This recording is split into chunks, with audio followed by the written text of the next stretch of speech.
शीला ने सकुचाकर कहा, माँ, आपको देखते ही बहुत खुशी हो रही है, बहुत शांति हो रही है। ऐसा लगता है कि मैं बहुत खुशी हो रही है, ऐसा लगता है कि मैं बहुत दिनों से जिसे ढूंढ रही थी वे आप ही है, पर आपको पहचान नहीं सकती। मांझी ने कहा कि क्यों मुझे भूल गई। हर शुक्रवार को लक्ष्मी जी के मंदिर में भजन कीर्तन होते हैं, तब मैं भी वहां आती हूँ। वहां हर शुक्रवार को हम मिलते हैं।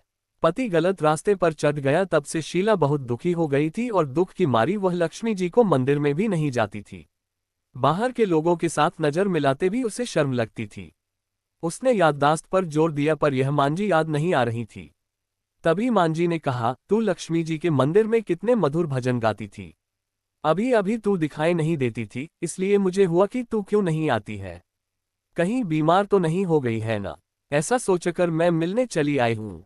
मांझी के अति प्रेम भरे शब्दों से शीला का हृदय पिघल गया। उसकी आंख में आंसू आ गए।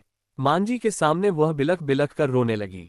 ये देखकर मांझी शीला के नजदीक सिर के और उसकी सिसकती पीठ पर प्यार भरा हाथ फेरकर सांत्वना देने लगे।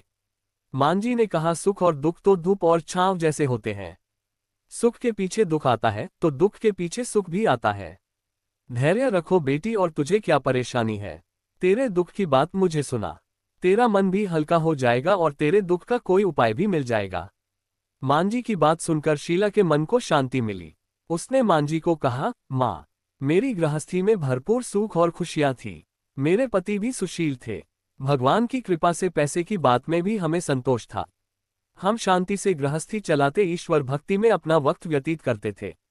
यकायक हमारा भाग्य हमसे रूठ गया। मेरे पति को बुरी दोस्ती हो गई। बुरी दोस्ती की वजह से वे शराब, जुआ, रेस, चरस, गंजा वगैरह खराब आदतों के शिकार हो गए और उन्होंने सब कुछ गंवा दिया और हम रास्ते के भिखारी जैसे बन गए।